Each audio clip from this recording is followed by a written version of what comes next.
It started as a simple family tradition, a father stringing lights around the Christmas tree while his children carefully placed ornaments one by one. The Wilson family had always prided themselves on creating a picture-perfect holiday scene, and this year was no different. The centerpiece of their living room was a majestic pine tree, towering nearly to the ceiling, adorned with sparkling garlands and an assortment of cherished ornaments. But among the decorations, one stood out, a vintage glass bauble that seemed to glow faintly, even in the dim light. The ornament had been a recent purchase from an antique shop downtown, picked up on a whim by Sarah Wilson, the matriarch of the family. It just felt special, she had told her husband, Alan, while carefully placing it near the top of the tree. The ornament was delicate, its surface etched with intricate patterns that shimmered as though alive. At first, it seemed like the perfect finishing touch to their festive display. But as the days passed, the Wilsons began to notice strange occurrences. The lights on the tree flickered sporadically, even when no one was near. The family's dog, Max, refused to go near the tree, growling softly whenever he entered the living room. Most unsettling of all was the faint humming sound that seemed to emanate from the ornament itself, a sound so subtle that it could easily be dismissed as the wind or a distant appliance. Yet, every time the family tried to locate the source, the hum would stop, only to resume later when the room was empty. Things took a dramatic turn on Christmas Eve. The Wilsons had invited friends and neighbors over for a small celebration, and the living room was abuzz with laughter and conversation. As the children exchanged gifts and the adults sipped eggnog, no one noticed the faint glow from the ornament growing steadily brighter. It wasn't until one of the guests, a tech-savvy teenager named Lily, decided to test a new camera that the strangeness truly began. "Everyone, look!" Lily exclaimed, pointing at her screen. The room fell silent as the guests crowded around the camera. The live feed showed the Christmas tree bathed in a faint, pulsating light, emanating from the mysterious ornament. But what was even stranger was the movement. The bauble, which should have been stationary, appeared to be rotating slowly, its glow intensifying with each turn. "What's going on?" Alan asked, his voice tinged with unease. "Is it some kind of trick?" Before anyone could respond, the lights in the living room dimmed, and the hum from the ornament grew louder. The bauble's glow expanded, casting swirling patterns of light across the walls and ceiling. Gasps filled the room as the ornament seemed to lift slightly from its branch, hovering just above the tree. A few guests instinctively backed away, while others pulled out their phones to record the phenomenon. Sarah, clutching her husband's arm, whispered, "It's like it's alive." The situation escalated when the bauble began to spin rapidly, the etched patterns on its surface shifting and rearranging themselves into new configurations. The hum transformed into a low, resonant tone that seemed to vibrate through the entire house. A vase on a nearby table toppled over, and the dog barked frantically before bolting upstairs. One brave guest, a retired physicist named Greg, stepped closer to the tree, his curiosity outweighing his fear. "This isn't normal," he muttered, his eyes fixed on the bauble. "It's emitting some kind of energy." Suddenly, the bauble emitted a bright flash of light, momentarily blinding everyone in the room.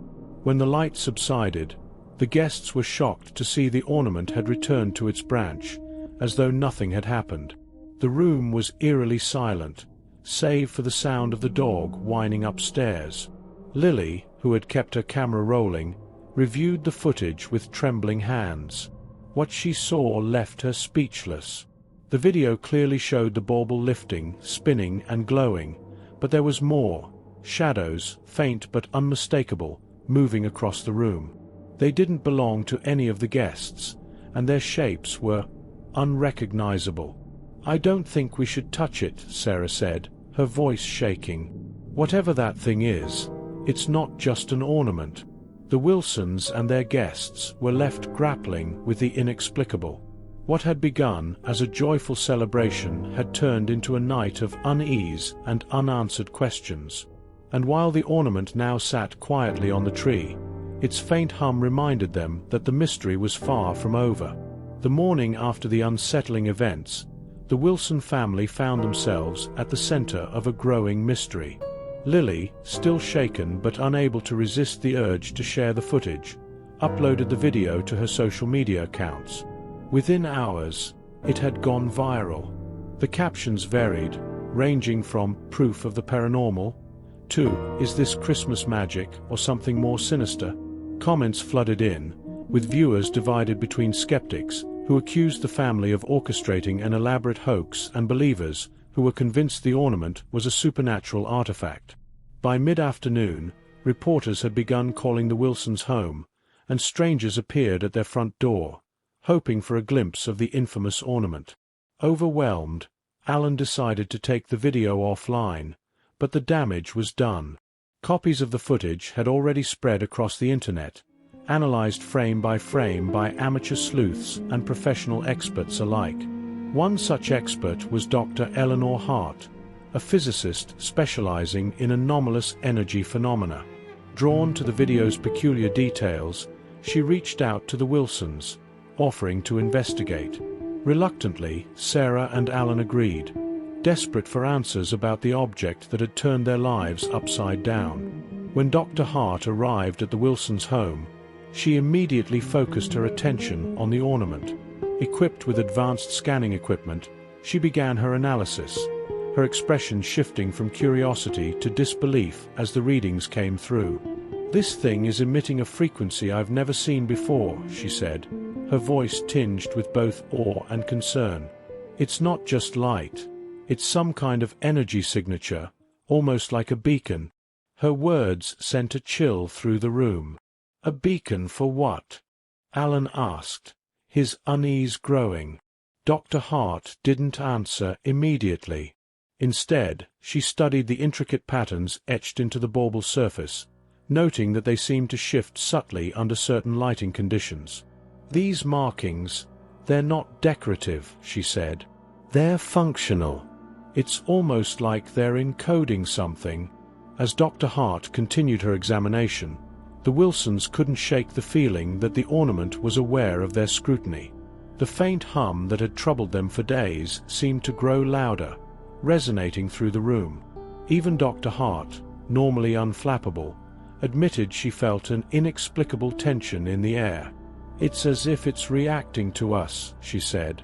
That evening, as the family and Dr. Hart gathered around the tree, the ornament's glow returned, brighter than ever. This time, the patterns on its surface projected onto the walls, forming a series of intricate symbols that none of them could decipher. Dr. Hart quickly took photos, intending to analyze the images later. "These symbols, they look ancient," she said, "but they're not from any known language or culture. It's like they're trying to communicate." Suddenly, the room was plunged into darkness as the house's power cut out. The only light came from the ornament, now spinning slowly in midair, its hum growing into a low, resonant tone that seemed to vibrate through their very bones. Panic set in as objects around the room began to shake, a few falling from shelves as the vibrations intensified. Mia, clutching her mother's hand, whispered, "It's angry." Before anyone could respond, the ornament emitted a piercing flash of light. When the light subsided, the room was eerily silent, the only sound a faint ringing in their ears. The ornament had returned to its place on the tree, its glow dimmed but still pulsing faintly. Dr. Hart, visibly shaken, reviewed the photos on her camera. What she found left her speechless. The symbols projected onto the walls were now clearer, and among them were shapes that resembled constellations. One, in particular, stood out, a configuration that matched no known star chart but seemed deliberate, as though pointing to a location beyond Earth. "This isn't just an ornament," Dr. Hart said, her voice barely above a whisper. "It's a message." The revelation left the Wilsons grappling with more questions than answers. Was the ornament a relic from an ancient civilization? A piece of advanced technology? Or something else entirely? An object from beyond their understanding, perhaps even beyond their world? Dr. Hart urged the family to let her take the ornament for further study, but Sarah refused. "I don't want it leaving this house," she said firmly. "Whatever it is, it belongs here now." But as night fell, Sarah began to regret her decision. The hum from the ornament grew louder, resonating through the house like a heartbeat. Shadows danced on the walls, seemingly moving in ways that defied the placement of the lights. And then came the voices, soft, indistinct whispers that seemed to emanate from the ornament itself. "They're watching," Mia said, her voice trembling. "Who's watching?" Sarah asked, her fear barely contained. Mia pointed to the ornament. "Them." The whispers grew louder as the night wore on, their indecipherable tones weaving through the silence of the Wilsons' home. Emma sat by the tree, her eyes fixed on the ornament, which pulsed faintly like a heartbeat. It felt alive, its glow casting shadows that shifted and twisted unnaturally. The rest of the family had retreated to their rooms, but sleep seemed impossible. The air felt thick with tension, as though something unseen was watching. Dr. Hart, too, couldn't bring herself to leave. Armed with her laptop and equipment, she pored over the images of the projected symbols, comparing them to ancient texts and obscure star charts. But the deeper she delved, the stranger the connections became.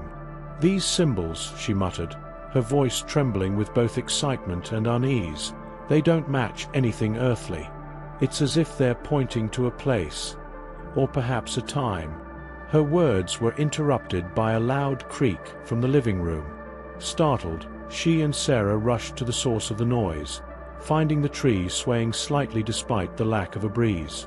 The ornament, still resting on its branch, glowed brighter, the hum now vibrating through the floorboards. "It's reacting again," Dr. Hart said, pulling out her camera. "But to what?" Suddenly, the lights in the house flickered, and the whispers coalesced into a single voice, soft yet commanding. "Listen," it said, the word reverberating in their minds as much as in the air. Emma clutched her chest, her breath hitching as an overwhelming sense of urgency filled the room. Dr. Hart stepped closer to the tree, her curiosity overriding her fear. "What are you?" she whispered, her voice trembling. The ornament began to spin rapidly, emitting a series of bright flashes that illuminated the room in bursts. Shadows danced violently on the walls, creating shapes that defied logic. Figures with elongated limbs and glowing eyes, their forms both mesmerizing and terrifying. Sarah grabbed Mia, who had crept into the room, shielding her daughter's eyes from the unsettling display. Dr. Hart's equipment went haywire, screens flickering with unreadable data. "It's communicating," she said, frantically typing on her laptop. "But the language, it's not binary, not human. It's something older." As the flashes subsided, the ornament emitted a final, piercing tone. The tree fell still, and the house was plunged into darkness once again. When the lights returned, the ornament's glow was gone, leaving it looking like an ordinary bauble. But the silence that followed was anything but ordinary. It felt oppressive, heavy with the weight of something unfinished. The family gathered in the living room, their faces pale with fear and confusion. "What just happened?" James asked, his usual skepticism replaced by genuine concern. Dr. Hart stared at the ornament, her expression unreadable. "I think it's waiting for us to respond," she said. "But to what?" The question lingered as they reviewed the footage captured during the incident. The video revealed something new.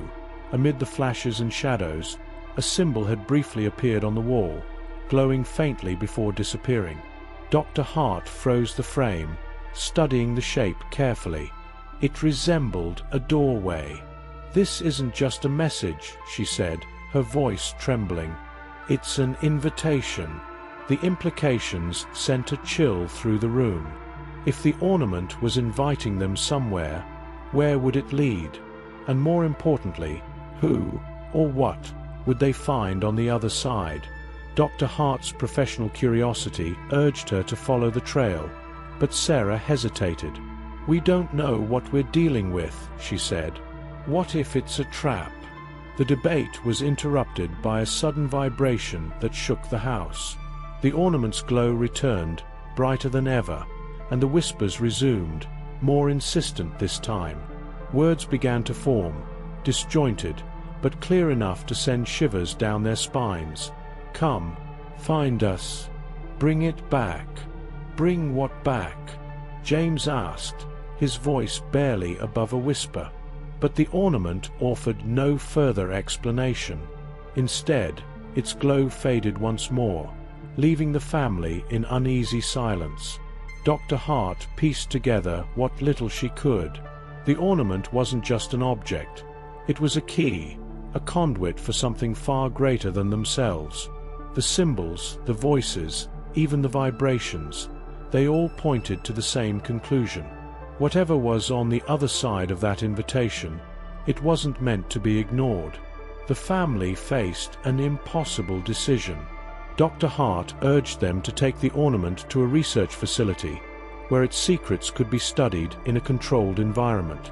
But Sarah refused. "This started in our home," she said.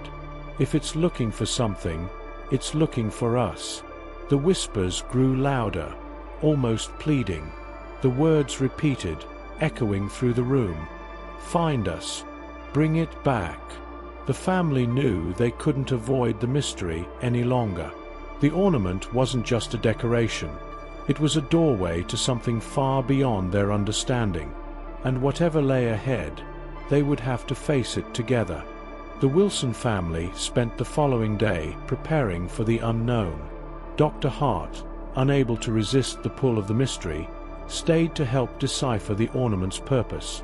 Sarah insisted on keeping it in the house, while James, increasingly uneasy, argued for burying it somewhere far away. Meanwhile, Mia remained quiet, her eyes often fixed on the glowing bauble as though it was speaking directly to her. That evening, the ornament's glow returned, this time stronger than ever.